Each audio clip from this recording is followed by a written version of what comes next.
หารนอกจากว่าจะถูกต้องตามระเบียบกฎหมายเนาะและการสอนเวียกในการธุรกิจก็ยังสามารถมีฟังก์ชันต่างๆที่เห็นในการบริหารจัดการ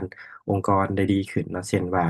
กลุ่มของการบริหารจัดการเนาะใบเก็บเงินเนาะหรือ AR/AP เนาะก็สามารถเลือกเนาะเลือกหรือว่าขยายติดตามเนาะนี่ต้องหักต้องส่งได้อย่างมีอิทธิพลขึ้นว่ามีขาดมาคือในใดเนาะมีการบริหารจัดการแบบใดซึ่งเราสามารถเบิ่งได้ในทวงตัวอย่างว่าเจ้าหนี้การค้าหรือลูกหนี้การค้าตัวนี้ก็สามารถเบิ่งได้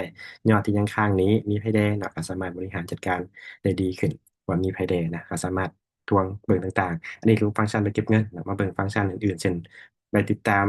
หนี้สินเนาะก็คือพวกบัญชี AP เนาะ AP ว่ามีถ้าสมมติว่าเรามีหนี้เจ้าหนี้ทั้งหมดเท่านี้เนาะ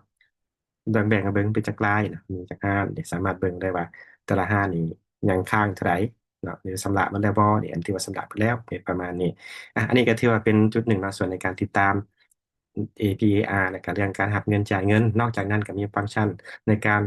เรื่องสุดสากลและก็การบริหารรายงานเนาะบัญชีมาเป็นเรื่องการรายงานเนาะรายงานจะมีปึ้มประจำวันปึ้มบัญชีใหญ่แยกประเภทติดตามเงินสดเงินฝากใบดุลเดียงรายงานผลการงานเนาะฐานะการเงินทรัพย์สินหนี้สินและก็ตัดตารางการขายบทอธิบายซ้อนท้ายเนาะเป็นหางคู่มือให้เพื่อเราเฮ็ดเวียกได้ง่ายขึ้นเนาะ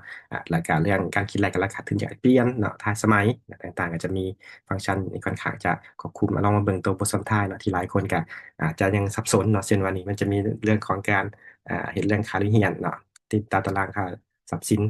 มีตัวตนบ่มีตัวตนเนาะพวกนี้ก็สามารถดึงข้อมูลได้และก็สามารถดาวน์โหลดเป็นไฟล์เนาะเพื่อนำไปเฮ็ดเอกสารประกอบ